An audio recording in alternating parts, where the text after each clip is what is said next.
అందరికీ జై భీమ్. నేను Rajesh Mahasen. Welcome to Mahasen media.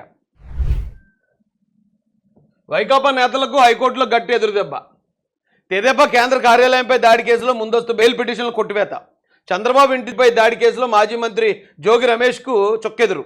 Arrest నుంచి తాత్కాలిక రక్షణ కల్పించేందుకు నిరాకరణ. చేసిన యథోపనులన్నీ చేసేసి మమ్మల్ని అరెస్ట్ చేయొద్దు, మా మీద కేసులు పెట్టొద్దు, మమ్మల్ని పోలీసు వాళ్ళు తీసుకెళ్ళొద్దు, మా ఇంటికి పోలీసు వాళ్ళు రావద్దంటే ఎలా కుదురుతుంది?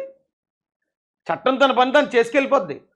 కాబట్టి చేసిన ప్రతిదానికి మీరు అక్కడికి పారిపోయి దాక్కోకండి. అసహ్యంగా ఉంటుంది. మీ లీడర్షిప్ మీదే జనాలకి విరక్తి వచ్చేద్ది. హుందాగా అరెస్ట్ అయిపోండి. మీరు తప్పు చేశారు కదా, తప్పు చేయకుండా ఒకవేళ ఏమైనా తప్పుడు కేసులు పెడితే ఒకవేళ ఏమో మేము రిలీఫ్ కోసం ప్రయత్నిస్తామంటే అర్థం ఉంది. తప్పు చేసిన తర్వాత పారిపోయి దాక్కుంటే ఎక్కడ వదిలేస్తారండి మిమ్మల్ని? మీరు చేసిన ఏమన్నా చిన్న చితక తప్పులా? తెలుగుదేశం పార్టీ లేకుండా నాశనం చేద్దాం అనుకున్నారు మీరు. ఏకంగానే మొత్తం సమూలంగా తుదముట్టించేద్దాం అనుకున్నారు తెలుగుదేశం పార్టీని.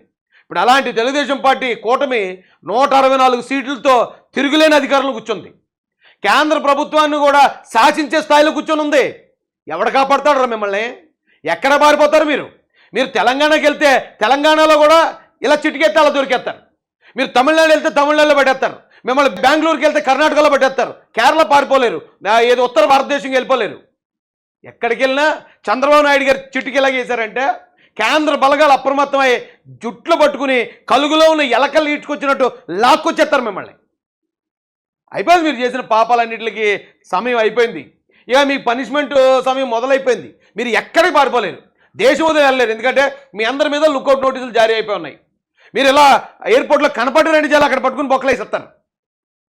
ఇక మీరు పారిపోవాలంటే ఎలా పారిపోవాలంటే సినిమాల్లో చెప్పినట్టు ఒక చిన్న పడవ ఎక్కి, ఆ పడవ నుంచి ఒక షిప్ ఎక్కి, ఆ షిప్ నుంచి ఇంకొకటి ఎక్కి అలా ఎలా పారిపోతారు చూడండి, అలా పారిపోవాలి. అలా కనుక మీరు ఒక్కసారి దేశం దాటారంటే మళ్ళీ దేశంలో దిగలేరు.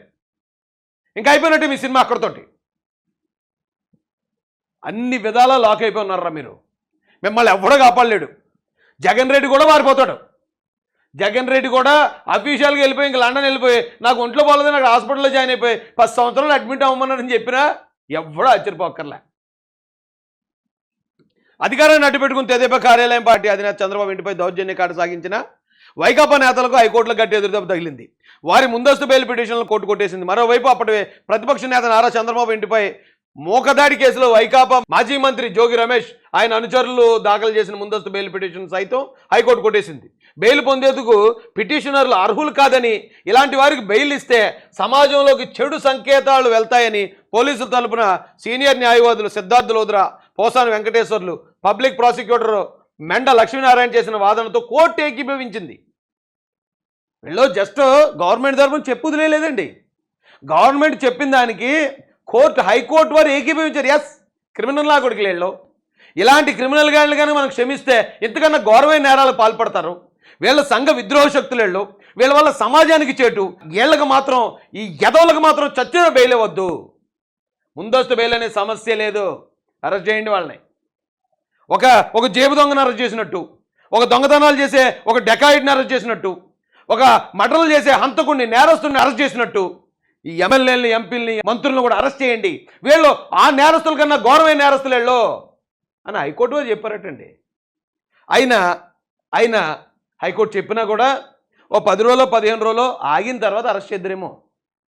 సర్లే చూద్దాంలే, హైకోర్టు చెప్పింది కదా అరెస్ట్ చేయడానికి ఉంది కదా, సరే చూద్దాంలే అన్నట్టు ఉండిరండి నిజం ఈ గవర్నమెంట్. కానీ ఇదేంటి గవర్నమెంట్ అక్కడేమో జనాలు చచ్చిపోతున్నారని సేవా కార్యక్రమాలు చేస్తుంటే అక్కడికి వెళ్ళి పొల్లాడతారా? అక్కడికి ఆ సుమన్ టీవీని, మరో బొకడా టీవీని పంపించి వాళ్ళతోటి ఆరోపణలు చేస్తారా?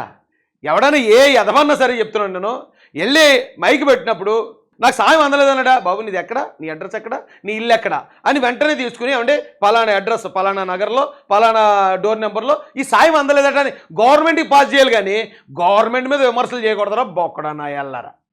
గవర్నమెంట్ మీద విమర్శలు చేస్తే ఏమవుద్ది? డిక్కీ బల్సిన కోడి చికెన్ షాప్ మీదకి వెళ్ళి తోడగొడితే ఏమవుద్దో ఇప్పుడు అదే అయ్యింది. వెళ్ళిపోయారా పక్కలకి. ఇప్పుడు లాక్కోలేక పిక్కలకి ఇప్పుడు ఎడుతూ ఉంటారు. వరదలు జరుగుతుంటే బురద రాజకీయం చేస్తున్నారు.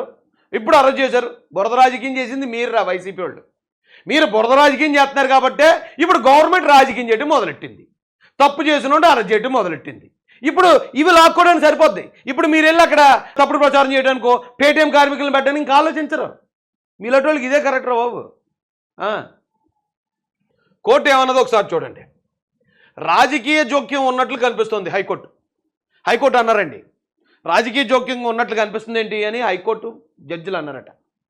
తెదేపా కేంద్ర కార్యాలయంపై దాడి కేసులో దర్యాప్తులో చోటు చేసుకున్న తీవ్ర జాప్యం వెనుక రాజకీయ పలుబడి ఉన్నట్లు కనిపిస్తుంది. తీవ్ర జాప్యం ఎప్పుడు జరిగిందంటే 2-3 సంవత్సరాల క్రితం జరిగింది దాడి. అప్పటి నుంచి ఇప్పుడు దాకా కనీసం ఒకరి మీద కేసు లేదు, ఒక అరెస్ట్ లేదు. ఏ అంటే ఎంక్వైరీ చేస్తున్నాం, వాళ్ళు ఎవరో చూడాలి పెట్టాలి అన్నట్టు జగన్మోహన్ రెడ్డి చేతిలో అధికారం ఉంది కాబట్టి నడిపేశాడు. నడిపేస్తే మరి ఇప్పుడు ఊరుకుంటారండి? నేర ఘటన చోటు చేసుకున్న సమయంలో పిటిషనర్లు పాల్గొన్నారని, పిటిషనర్లు అంటే ఇప్పుడు బెయిల్ కోసం పిటిషన్ వేసిన ఏళ్ళండి బొగడాలు, వారి పాత్ర ఉందని పలువురు సాక్షులు వాంగ్మూలాలు ఇచ్చారు. ఈ నేపథ్యంలో సహనిందితులు ఇచ్చిన వాంగ్మూలం ఆధారంగా పిటిషనర్లను నిందితులుగా చేర్చారని వారి తరపు న్యాయవాదులు చేసిన వాదనతో ఏకీభవించలేం.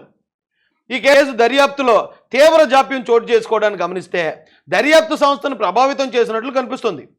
సాక్షులను ప్రభావితం చేయకుండా విచారణ సరైన మార్గంలో నడిచేలా చూడాల్సిన అవసరం ఉంది.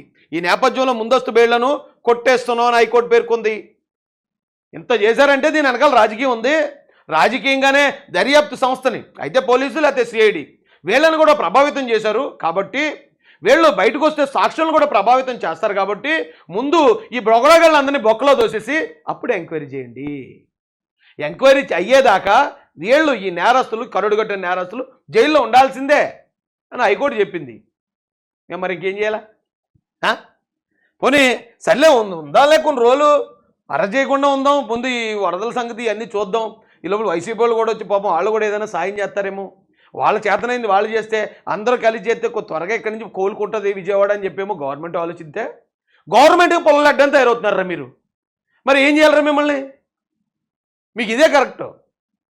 మనిషికి ఒక మాట, గొడ్డుకు ఒక దెబ్బ పడితేనే గొడ్డు మాట వింటది, అంతే తప్ప బాబు నాయన అంటే వింటదా? మీరు కూడా అంతేరా బాబు.